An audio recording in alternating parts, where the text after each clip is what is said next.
안녕하세요. 고려대학교 감염내과 최원석입니다. 이브실드는 두 개의 항체로 만들어진 장기 지속형 항체 복합체입니다.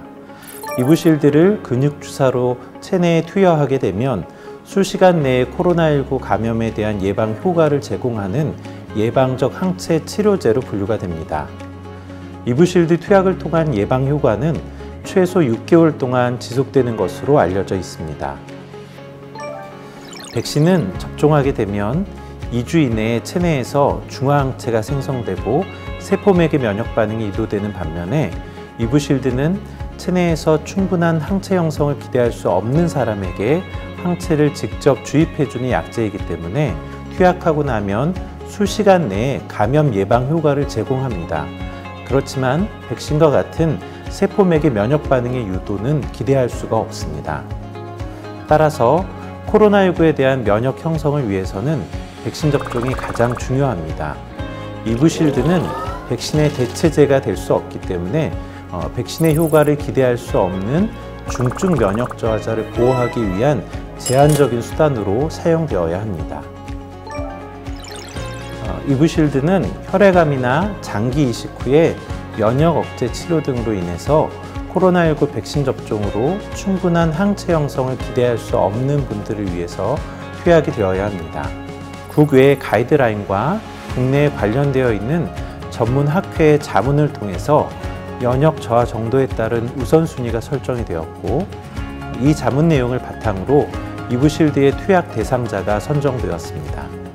이브실드는 투약 예정일 기준으로 7일 이내에 코로나19의 확진력이 없고 만 12세 이상이며 체중이 40kg 이상인 기본 조건을 충족하는 사람에 대해서 다음 화면에서 보는 1에서 7가지의 조건 중 하나에 해당되는 경우에 투여할 수 있습니다. 히스티딘 염산염, 자당, 폴리소르베이트 80 등에 대해서 아나필락시스와 같은 중증 알레르기 반응이 이브실드의 투약 금기 대상자에 해당됩니다.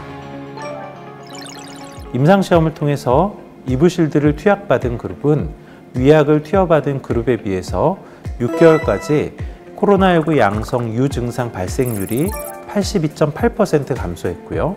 면역 저하자나 암 질환을 가진 환자분들의 경우에는 89%까지 감소되는 것이 확인되었습니다. 뿐만 아니라 오미크론과 같은 변이에 대해서도 중환응이 유지되는 것이 확인되었습니다. 이브실드 투약 후의 이상 반응은 대부분 경증에서 중등증으로 중대한 이상 반응은 보고되지 않았습니다. 가장 빈번한 이상 사례는 두통이나 피로, 기침이었습니다. 코로나19 백신 접종을 받으신 분이라면 백신 접종 받은 날로부터 14일 이후에 이브실드의 투약이 가능합니다. 그 이유는 이브실드가 항체 주사이기 때문에 코로나19 백신과의 상호작용을 방지하기 위해서입니다.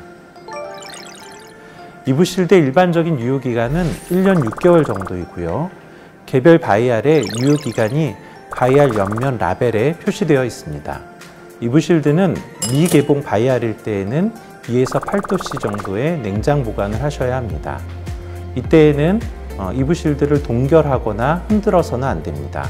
또한 차강을 위해서 2차 포장 용기로 제공된 박스에 바이알을 보관하시는 것이 좋겠습니다.